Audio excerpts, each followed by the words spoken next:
What's up YouTube, and welcome back to Scorcher's Lounge. And today we're going to be doing a review on the Air Jordan. Actually, let me give you 10 seconds to see if you know what this is just by the box.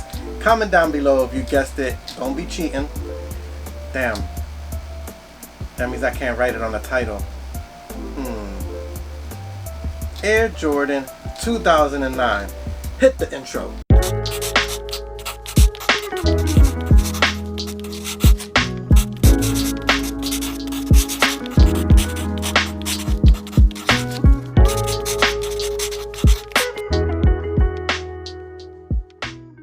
Here we have the Air Jordan 2009 in this all white box.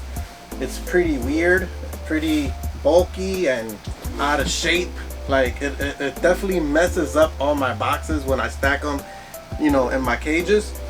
But it's an all white box, and then if you look closely, I'll have a close-up for you.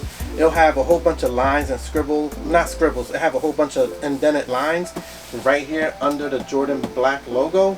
And in the back it has those lines as well. We'll get into those lines in a second. This shoe was designed by Maiden. This was his first official shoe. Now let's get to the label. The label reads Air Jordan 2009, size 11, my size, white, metallic silver and black, style code 343084, color code 161, for a retail price of $190. However, as you can see right next to the price is my ticket, my receipt. I got this for $60, bro, from a store called AJ Wright. I don't know if that's a worldwide thing, but here in Philadelphia, AJ Wright is a little partner of TJ Maxx. AJ Wright don't exist no more. So you had TJ Maxx is the head, then you have Marshalls, and then AJ Wright. So AJ Wright doesn't exist no more. This is super long. This was in 2009, and these sneakers didn't sell. I'm gonna be honest with you, I don't like the sneakers. They're pretty ugly, but you know, I gotta get everything for the collection, right? So let's go with the box. So the box opens, you see the little hole right here. So it opens to the side. You got little flaps right there. See the little flaps? Then you open it, and then right here it has some written on the inside of the box, and it says, "Time to reflect. How do you compete? Love it or hate it, this shoe is luxury and it won't defy expectations. It will define them." And in the bottom, their tagline for this shoe, "Be relentless." Then we'll flip the shoe sideways, go to the paper. It's white tissue paper with lines going diagonal. You flip that over, get the shoe, get the other shoe, and that's it. There's nothing else in here. So, man, I really don't like these shoes, bruh. So the story behind the name, this is a part of signature line. So when Jordan retired, being that Jordan number is 23, they were like, yo, we shouldn't do any more Jordans. Like, we should stop at 23. And then they were like, yeah, well, let's keep the Jordan line going. It's making a lot of money, obviously, and stuff like that.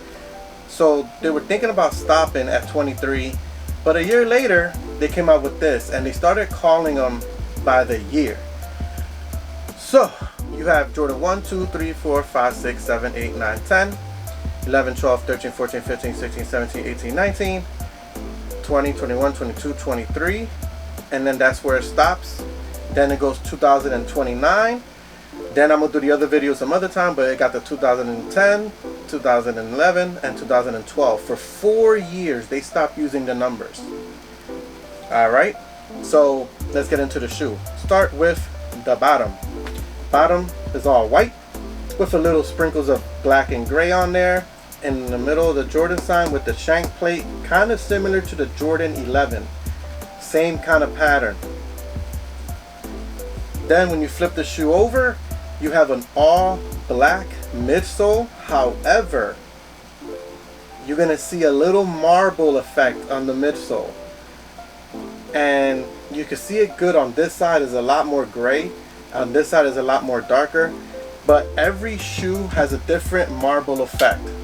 So no shoe, like if I was to get 5-10 pairs of this same shoe, every shoe marble effect right here will be different, all of them. Then you have the upper, it's all white. You have a white leather right here. Then in the side panels, you see all those lines, and it's like a pearl, like a white pearl. Like it's really shiny. And if you look at it in different ways, you can see it like kind of like when you wear a pearl, it's pretty much like white, but you see like different colors on it depending on the light. That's exactly what this is. And then you have it right here on the back heel as well. Then on the top, you have black leather, and then when you come to the outside of the shoe, you have a diamond. And if you look very close, I'll have a close-up. You look very close into this diamond. Number one, it's super foggy because it's super old, but it has a Jordan sign in there, kind of like the Jordan 13. Then outlining the black leather, you have white patent leather. When you get to the tongue, you got a mixture of leather, patent leather, and then you got this gray fence right here. Now that we get to the fence, let me tell you the inspiration, right? So this was inspired by the defense, Michael Jordan's great defense. And when you think of defense, you think of a couple of things, and what came to Jason Maiden's mind was fencing. So if you look at it, it got a lot of stuff on fencing.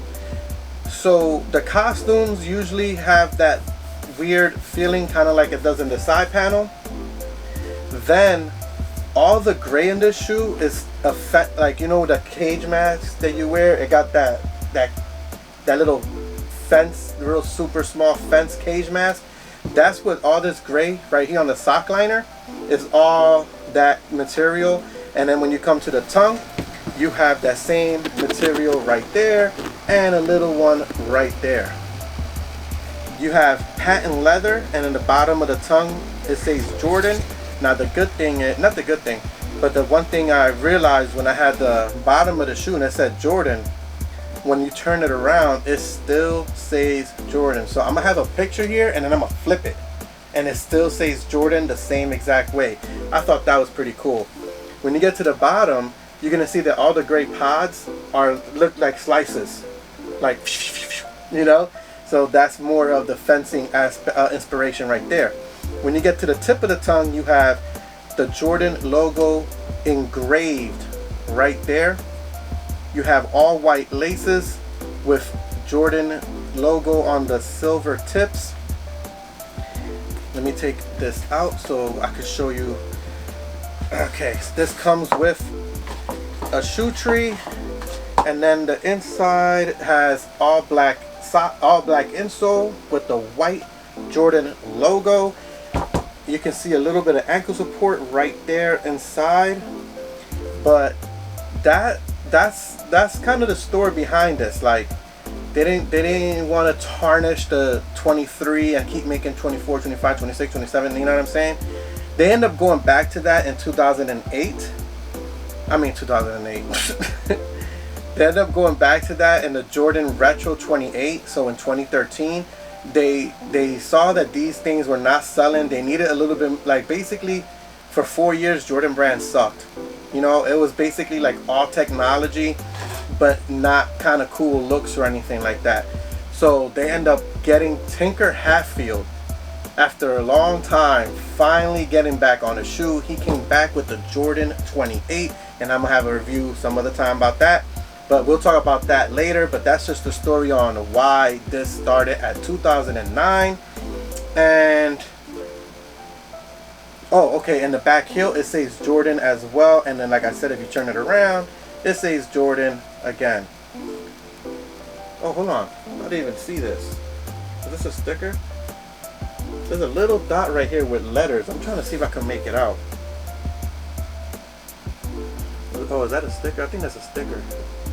The letters. I can't make it out. Let me get my phone, see if I can zoom in.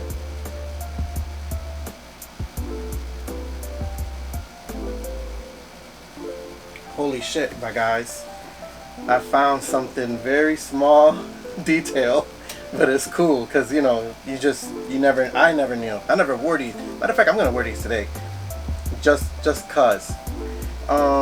So right here on the left shoe, it says, so on this one it says the greatest they ever was, and then this one says the greatest they ever will be. So that's a little cool little side note I never even knew about. Let me put this back in. While I put this back in, don't forget to like, comment, and subscribe.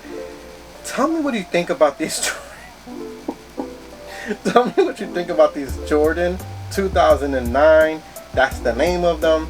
I told you the story, the breakdown on them, and that's it for this review. Man, let's see if there's anything else here new. Nope, same thing.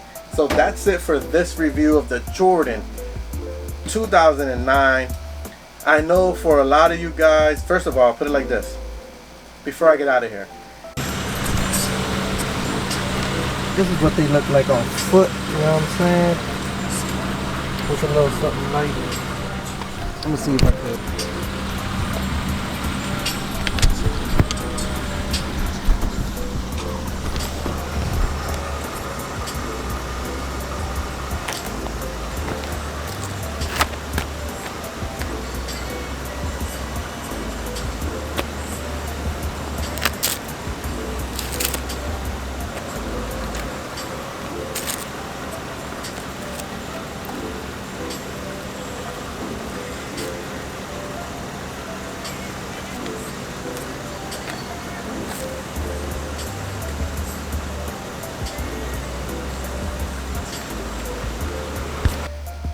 Even the OGs and stuff, like, they know this shoe, and I'm pretty sure they don't like them. Just because you're an OG don't mean that you gotta like everything that's old.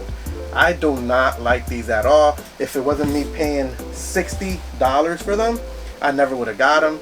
They were in outlets everywhere. I think they were like about $100 in outlets, and I was still like, eh. But when I saw them for 60 at AJ Wright, I was like, But I didn't want to anyway because they were ugly. I knew I never was going to wear them. It don't matter the color. I was never going to wear them. I'm going to wear this one right now just for the shits and giggles, as they say. But yeah, just like I was saying, just because you're an OG don't mean like, oh man, you know, this shoe's fire. Yo, I remember this shoe in 2009. This shit was unstoppable. Nah, bro. This shit was trash. It was everywhere, in every outlet, in every department store, Marshalls, TJ Maxx. All those stores, you probably find them in the flea market brand new. So, not flea market, swamp meets, right? That's what they call them. So, yeah, trust me, this shoe is not breaking any heads. But it's just good to have everything. I have every Jordan from 1 to 38. So, I'm just going to do videos on all of them. So, that it is right there, guys. Thanks a lot, Loungers, for supporting. Don't forget to like, comment, subscribe. Until next time, peace out.